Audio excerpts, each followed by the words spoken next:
Bom, a semana passada eu estive aqui no 1º de maio para gravar um vídeo de Pentecostes. Fiz aquela análise de Babel para transportar para os nossos tempos atuais o que é a unidade do Espírito Santo, Deus falando para os homens não em língua Babel e nem em língua humana que nós pronunciamos hoje. Então, aquele vídeo que eu publiquei, eu falei de um sonho, de um grande pedra que foi jogada para dentro de um lago e ele não afundou. Então, de dia 15 de maio para frente, eu tinha ido no Camelo fazer oração. E Nossa Senhora disse que as irmãs precisavam de alguém lá. Então, essa semana, dia de 1º de maio para cá, constatou uma falta d'água lá. E as irmãs pediram para que eu fosse verificar. Então eu fui lá verificar e constatei que o motor tinha danificado. Comprei o motor, coloquei lá, fiquei 2 dias tentando. Isaías me deu um auxílio. E passou pela minha cabeça que a estiagem tinha diminuído a vazão do lençol freático.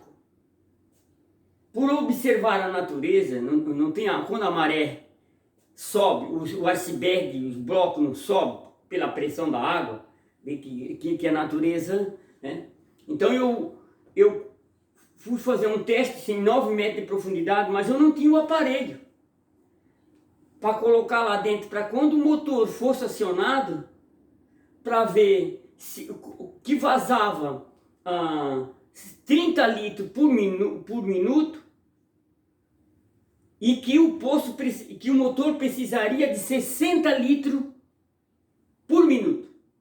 Uma dedução assim, né? E se fosse chamar um técnico lá, ia cobrar um dinheirão. Eu fiz um teste baseado na natureza, dos fenômenos naturais, né? Como é que as montanhas se movimentam no oceano, que provoca o vento, o calor e o frio, né? Toda essa, né, rajada de vento, que tem o vento não é só provocado só pelo calor do frio, mas também pelo movimento da lua, da maré. Você quando joga uma pedra dentro de um lago, quando a pedra maior, mais o impacto faz aquela bolha para cima e começa a fazer as ondas. Com isso ali, você sabia que você está provocando uma onda magnética de ar? A gente que não vê de vento é pequeno, porque a pedra é pequena. Porque se cair um asteroide no oceano, o impacto dele provoca primeiramente, imediatamente, é o vácuo. Ele provoca uma reação devastadora. Depois é que vem a onda, né? Atrás, né? Mas na frente vai uma explosão atômica. Então, eu fiz o teste e constatei que a vazão do poço era insuficiente. Então, aquele sonho que eu tinha dito, talvez tenha a ver, sim, com essa falta d'água, aquele iceberg que ficou boiando ali, seria o trator cavar, teria que fundar o poço. Cara, existe milagre. Daí, eu como sou leigo, que não vivo a minha contemplação definitiva, que eu não fiz o meu voto de castidade, de pobreza e de clausura. Então, eu subindo e descendo 2, 3 dias lá, conversando com as irmãs, assim, calma, seu Pedro, amado, vai chover. Eu disse assim, o que essa irmã tem tanta certeza? Nós estamos fazendo a novena e vai chover, seu Pedro. Veja só o importante desse legado que a igreja sempre teve, que nunca deixou a igreja desmoronar, exceto com a presença do Divino Espírito Santo. Mas essa conexão de Deus na terra, essas pessoas, monges, padres, o que o Espírito Santo confirma, eles têm tanta certeza que tem hora que a gente vai conversar com uma pessoa, dar um depoimento, não é que elas não aceitam entendeu? Essa pessoa está tão confiante em Deus que qualquer prognóstico que você faça sobre critério, tese humana, de resolver problema humano, as irmãs, elas ficam concentradas mais no céu do que na terra, porque elas já estão, né, inseridas nesse projeto. Então, eu aprendi muito nesses dias, de eu ter, troquei tudo, botei um motor, e como a minha desconfiança foi comprovada do teste, né? Agora o que eu fiz? Botei uma caixa de 500 litros lá e eu bombardeio. Ligo 45 segundos e deixo 2 minutos parado. 45 segundos, 2 minutos parado. Para que a ponteira possa ter a possibilidade da água retornar para cima. Então, a compreensão da água é coisa engraçada. Que você pode pegar um cano de 200 metros, se você tiver força para fazer. Como eu fiz lá, claro, porque eu fiz de 9 metros. A água estava em 5.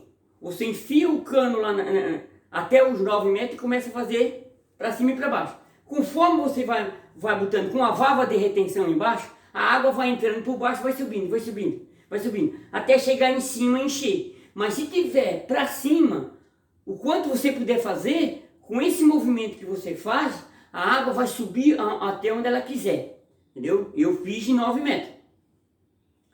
Então, vê que a terra, o movimento da maré, da terra que faz esse movimento, você pode fazer pessoalmente. Então, não resolvi totalmente, mas aí, falando com Nossa Senhora, ela disse, vou pedir ao meu Jesus, disse, olha, ele não vai resolver só o problema do Carmelo, sabe? Pelo que as irmãs falaram para mim, disse assim, ó, Pedro, seu Pedro, fica frio porque amanhã vai chover. Tá vindo chuva aí. E ela não é só para nós não, é para todo mundo. Aí eu disse, mas que confiança. E aí eu pensei no meu coração, eu ainda não tenho confiança. Vou ver se eu consigo. Então hoje, que é sábado, depois de 6 dias, falando daquele vídeo de Pentecoste, né? Que esse desejo de Deus é a universalidade dos povos, né? Que hoje nós vamos constatar aqui nesse sábado, e que é o Evangelho de Lucas, capítulo 2, versículo 41 a 51. Jesus, seus pais iam todos os anos, olha só o Kiko estava falando, aquelas pessoas que Deus escolhe para continuar a obra, a promessa feita a Abraão. Aqui, Maria e José, seus pais iam todos os anos a Jerusalém cumprir aquilo que Deus determinou a Moisés. E em Jerusalém participar da celebração da Páscoa, né?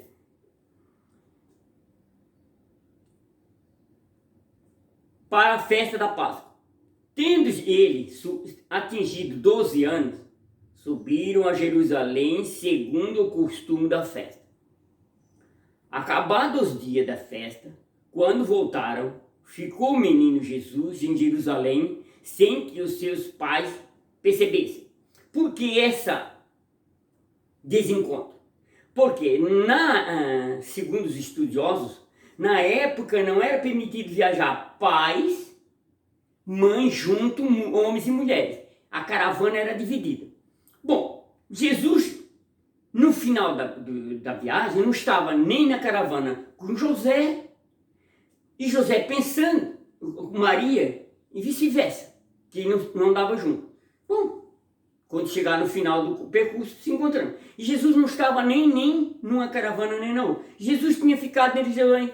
E por isso que esse relato aqui não é percebido por causa dessa divisão. Tá? Então, é uma explicação lógica.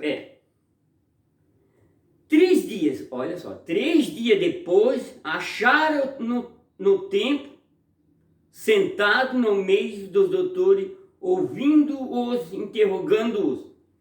3 dias depois, olha os 3 dias que Jesus ficou em Jerusalém, olha os 3 dias que Jesus ficou morto, tem conexo, é só unir não existe capítulo separado da história das Escrituras. A história das Escrituras, a Débora ontem perguntou para mim, vô, como é que é a vida após a morte? Tem marido e mulher. Na eternidade após a morte, homem e pessoas fazem parte de uma unidade de Deus. Após a morte não há separação de célula, de vidas. Após a morte há uma reunificação. Não estou dizendo que vamos tudo ficar, os milhões de corpos num só. Mas na vida eterna não tem necessidade de você olhar, identificar uma coisa, porque você não pode argumentar. É como o ofício dos anjos. É quando os anjos, quando Deus tirou o livre-arbítrio dos anjos, que eles não eram corpo, mas eram espírito mesmo, por causa do acontecimento do paraíso, Deus zerou todo o ofício dos anjos para que eles não argumentassem a Deus daquele dia para frente. Então, os anjos mensageiros, São Miguel e Arcanjo, os anjos que têm a capacidade de receber, não pode perguntar a Deus e não sabe o que vão fazer. Apenas obedece os anjos.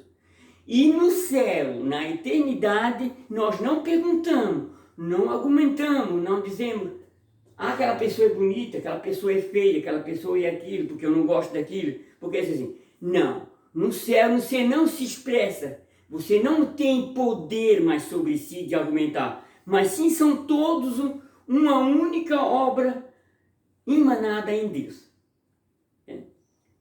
Então, segundo aqui,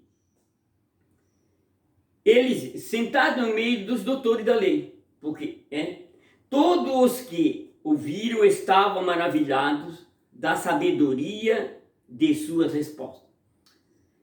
Essa sabedoria é aquilo que eu falei do Pentecostes, uma universidade celeste, um espírito que fala uma única língua e que nos inspirava José, inspira as pessoas de boa vontade, como a gente constatei lá no Camelo, essa confiança das irmãs naquilo que elas estão fazendo. Porque assim, quando uma pessoa ainda não se decide, porque é um trabalho doloroso, sabe? Lapidar esse corpo, essas imundícias que nós temos aqui, que quando a gente morre, 2, 3 dias está fedendo, que é coisa horrorosa. Então olhar para um cadáver, dizer que aquele, entendeu? É muito pouco para a gente. Então quando uma pessoa faz um voto a Deus exclusivamente para viver para Deus e não para si, abandonar esse corpo.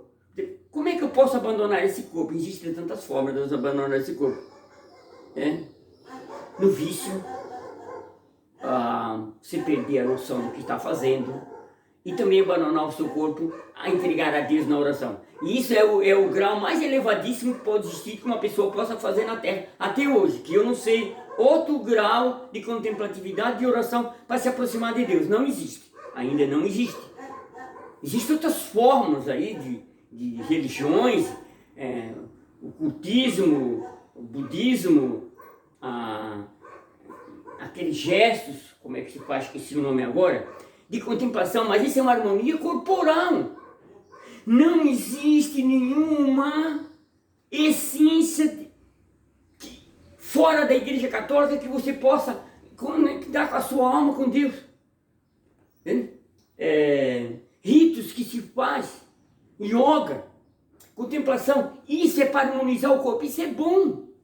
Por quê? Você vai se sentir bom. Aquele método que eu faço sobre um momentinho, tá aqui. Isso aqui é algo milenar chinês, uma coisa dos orientais. Aqui tem, não sei se dá para perceber, ele tem um tipo de um caracol, a espiral. Você, conforme você vai torcendo para a direita, ele tem um simbolismo para baixo, para a esquerda. Então você aplica isso aqui na cabeça quando você tiver com um problema, não é enxaqueca, é uma energia de aborrecimento que você quis fazer algo, não conseguiu, você não passou no vestibular, você brigou com a namorada, você brigou com o amigo, você fez um negócio mal feito, umas coisas, você está sendo aborrecido. E isso começa aonde? Aqui na cabeça. Então são vários sintomas de estresse, de depressão, sintomas que uma pessoa sente. Então você coloca esse dedo aqui, com uma pinça, você pode fazer em casa, não funciona também com a caneta. Se você estiver aborrecido, você pressiona aqui em cima da cabeça e vai apalpando em vários locais. Quando você encontrar um local que você se sentir uma sensação assim de frieza e que você percebe que como se você estivesse jogando uma pedra no lago e ela começa a fazer uma onda se expandir e imediatamente você é instantâneo isso aqui. Eu fiz para a Débora aqui, é instantâneo o alívio. Bom, quando eu assisti uma cirurgia de uma jovem com 15 anos, ela disse que não queria morrer. Então o médico, o tumor foi crescendo, de um dia para o outro, ele já estava tomando uma laranja, depois o médico cerrou a parte direita do crânio aqui, do lado esquerdo, tirou aquela parte do crânio para que o cérebro, ao inchar com o tumor, saísse para fora. A nossa caixa torácica dentro do cérebro, se você cair, é uma pancada, o cérebro começa a inchar, você pode entrar em convulsão e morrer. Então, o que eu faço? Eu deduzo o cérebro como se eu estivesse fazendo um furo com a furadeira e eu engano o cérebro. Tá entendendo? Através desse aparpar aqui, pela natureza, pelo magnetismo, o cérebro acha que esse é um furo que está sendo aliviado. E é uma coisa enganosa, mas você pode ludibriar aquilo que é a natureza que você está sentindo. Isso aqui não tem mistério. É algo fantástico com precisão cirúrgica. Que eu falei que eu fiz uma cirurgia, mas não fui eu que fiz. Eu estava presente na cirurgia, eu estava vendo a pessoa me operar, e eu queria ver como é que era a operação. Então você pode fazer cirurgia sem corte, como tem gente fazendo aí nos centros espíritas. Não é esse caso aqui, né? não é essa metodologia aqui que eu estou falando. E em outras partes do corpo também funciona, mas aí precisa de um relaxo. Esse não precisa. Em outras partes do corpo, sem ser no cérebro, você tem que ficar em silêncio por muito. Eu levava até mais de 1 hora. Hoje eu já consigo interiorizar esse meu silêncio. Por exemplo, é bom que você fique deitado no chão. O certo seria o correto você ir num local de um parque, um jardim, bote uma toalha no chão, deite na grama e deite no chão.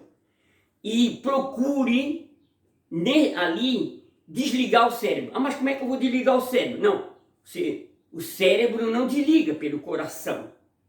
Está sempre sendo irrigado.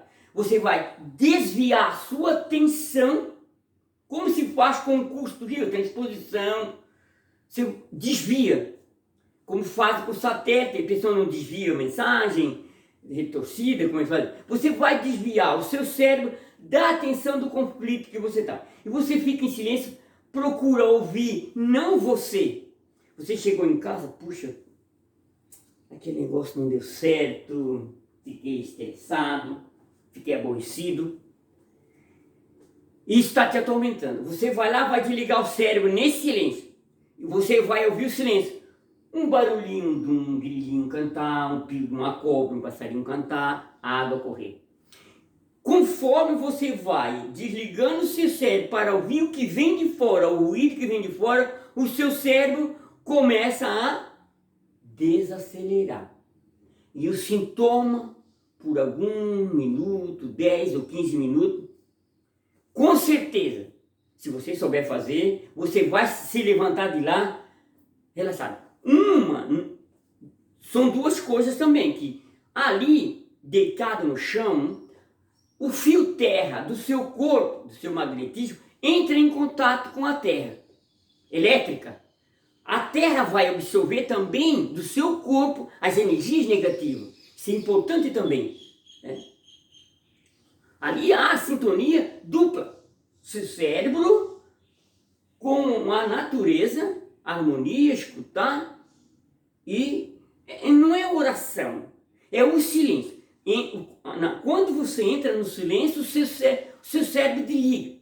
E você tem dois fatores, que é a terra, deitada na terra. O bom seria deitar mesmo sem toalha, mas fica a critério, porque existe tanta contaminação, né? Então as pessoas podem usar uma toalha porque através da toalha do tecido passa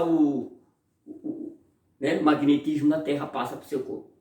Então nós vivemos aqui falando toda essa habilidade que existe, formas, não é só farmacêutica, não é só medicina que cura.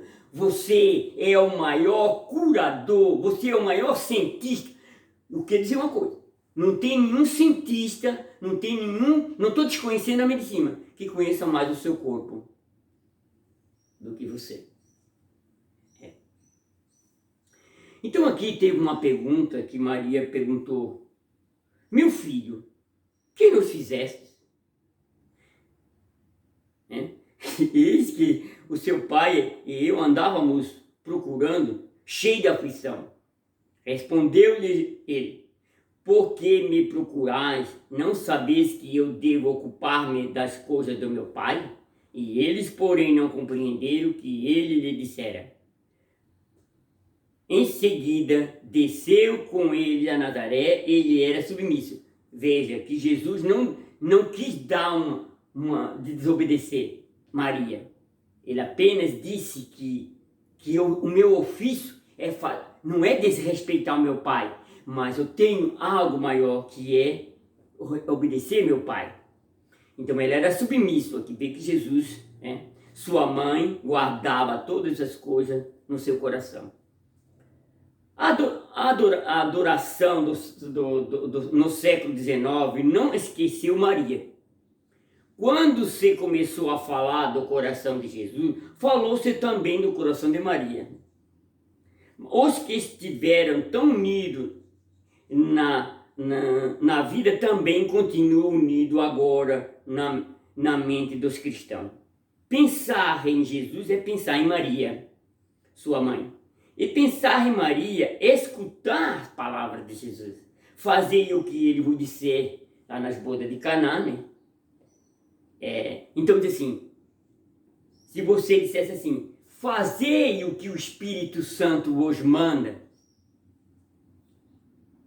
Maria conservou tudo em seu coração. Nesse centro vital, feito mais de amor do que lógica, porque o cérebro humano, ele trabalha 90% na lógica da razão humana, da qual nós temos habituado para nós relacionar. Mas o segundo viver o espírito foge à lógica do 90% e você inverte.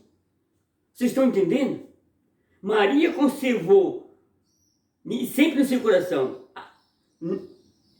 Aliás, nesse centro vital, feito mais de amor do que lógico, nunca Deus não permitirá isso, que a lógica ultrapasse o amor.